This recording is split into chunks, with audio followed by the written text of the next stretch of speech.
Hi guys, thanks for watching Cooking with Hua. Today I'll be making rice steam rolls. I'll be using a pre-packaged flour mix for my steam rolls. The ingredients in the mixture contains rice flour and tapioca starch. Now I'm not using the instructions on back of the package. I'm actually using 850 milligrams cups of water versus the 750 milligrams as stated. I'm also going to add in 1 tablespoon of vegetable oil, and this is going to help your crepe from not sticking later once we steam the rolls. Give it a good mix until all the flour mixture dissolves. Rice steam rolls is also known as Pho Cao, that's in Hmong, and basically it means rice roll, and there's also a Vietnamese name for it called Bot Bahn Cuon. I forgot to add 1 teaspoon of salt earlier, so I'm adding it now and giving it a mix. But bun means cake and cuon means roll in Vietnamese. We're also going to add in this dried mushroom. Open the package from the wrapper and add in 4 cups of boiling hot water. You will see the wood ear mushroom expand and rehydrate in the hot water.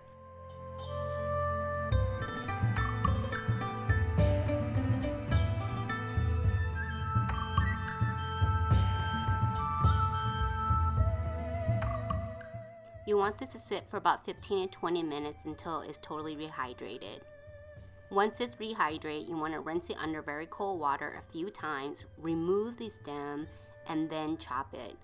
This brand that I'm using is very hard to find, so you can actually find a different type of wood ear mushroom at your Asian local store that's already sliced up and dried. All you have to do is add in the hot water. Now you want to mince your wood ear mushroom very finely. If you don't have a local Asian grocery store near you, go ahead and just use button mushrooms or else shiitake mushrooms. Just chop it up and then you can fry it in your pork mixture for your filling. Traditionally, the Vietnamese Banh Cuon, I'm sure I'm pronouncing it incorrectly, is made of wood ear mushroom and shallots. If you don't have shallots, you can replace it with a half of a white onion or a yellow onion. My family also likes green onions, or also known as spring onions, so I'm going to add it to the filling. I'm using the green end and also the white end of the spring onion. My family also likes cilantro. This is optional, so I'm going to add in cilantro to our filling as well. You're going to want to spray your non-skillet pan. I'm using 3.5 pounds of very lean ground pork, and you want to split your ground pork meat and mince it up as you are stirring it. This will be on medium heat.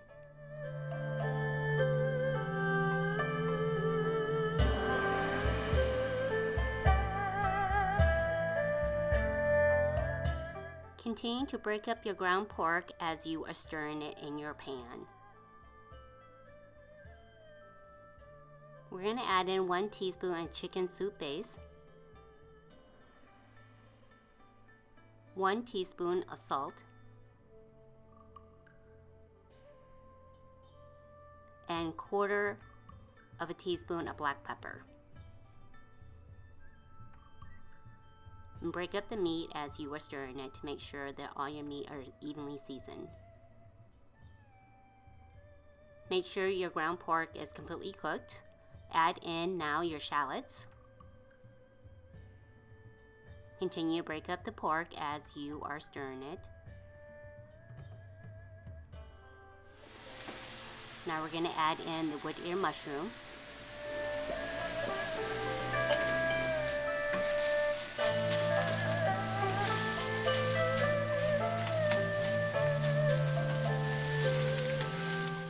I'm also going to season the filling with 2 types of oyster sauce. The first type is a Lee Kum Kee, which is a Chinese oyster sauce, and the second is a Thai oyster sauce, and this gives it a really good balance of both flavors. You're going to use about 3 tablespoons of the Thai oyster sauce and 2 tablespoons of the Chinese oyster sauce. Now the oyster sauce will give it a bit of a sweet flavor, but that's okay because it's going to balance out some of the salt that we added earlier. Give it a good stir to make sure that everything is seasoned well together.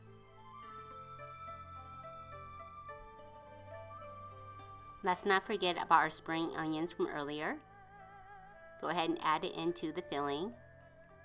By this time, your pork should already be fully cooked. Give it a good stir.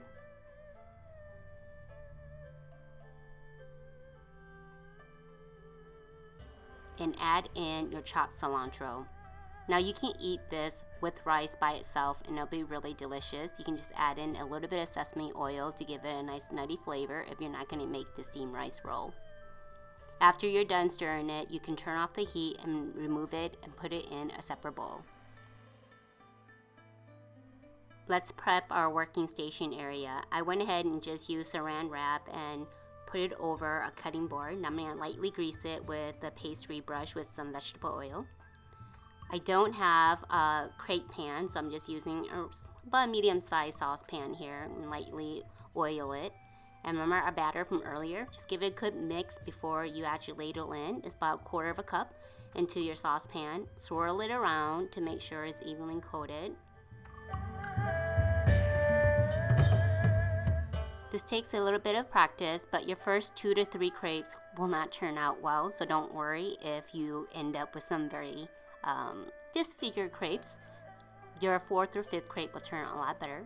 You want to remove it, and then you just want to flip it onto your working station. It will come out very hot, so please be careful. Now as you flip it on, you can go ahead and add in another ladle in your saucepan and then put the cover on, and once that's cooking for about 1 to 2 minutes, then you can add in your filling for your crepe that you already put on your working station and then roll it.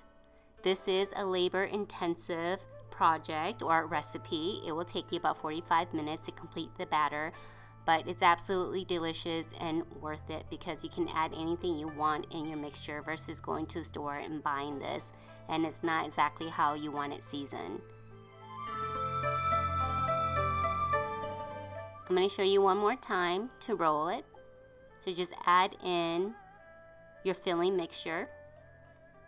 Now the steam roll is pretty hot, so just be careful. Like I said earlier, you can be as generous as you want with your meat filling. I am pretty generous with mine. Just fold it onto the sides, just like wrapping egg roll. Just fold it over and then roll it up, roll it down. It was extremely hot, so I ended up rolling it from top to down. And you can finish it off with brushing a little bit of that oil on top to give it a nice glisten look.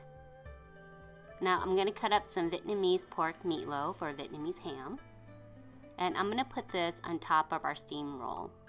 This is optional. You don't have to do this. The steam rolls by itself with the fish vinaigrette sauce is delicious.